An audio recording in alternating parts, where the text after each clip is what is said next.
defense analyst Glenn Grant. He's in Riga, Latvia. Glenn, what do you know about these leaked documents? How much of a difference could that make strategically to Ukraine? Actually, I'm not sure it makes much difference at all, because most of the information, for starters, for Ukraine, they know it. The Ukrainian military and the general staff know that information already, so there's no surprise to them.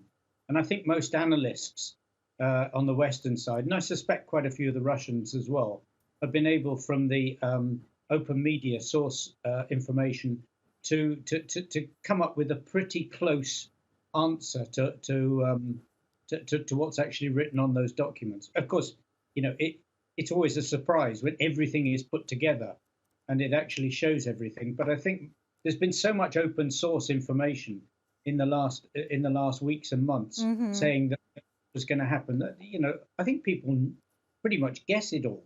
Got it. Okay. And so if you could envision what this springtime offensive is going to look like and when, how will it be different from the fierce fighting that we've already seen throughout this now more than year-long war? Right. Well, I mean, during the last year, but most of the fighting for the Ukrainian side has been pretty much equipment and ammunition poor. So a lot of the equipment that they've been using is actually the captured Russian equipment and what they had in the first place. So it's old Soviet equipment.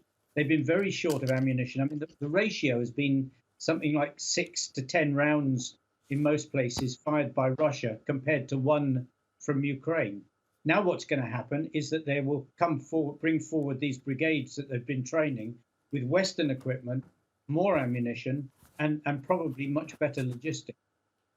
What they do with that, I have no idea. Where they're actually going to attack is completely secret, and that was not on those documents at all. So there was nothing about attack timelines or locations. So we're still guessing with that.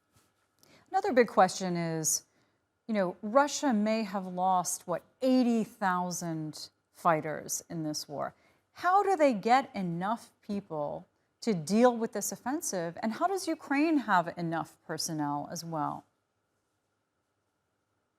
That's a good question. I mean, to start on the Russian side, I mean, they've been mobilizing as many people as they can do.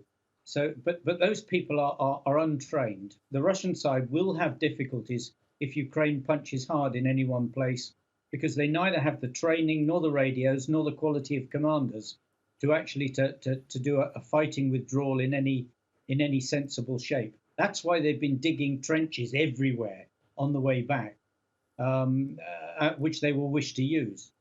Trouble is, without radios, the Russian soldiers won't know what's going on. Ukraine has been mobilizing. There are still a lot of soldiers who fought between 14 and 2022 who've not actually been used in combat yet. So Ukraine has still got trained soldiers that they can actually use and bring into the front line. May not be as trained as much as they like, but they'll still be trained much better and more extensively than the Russian side.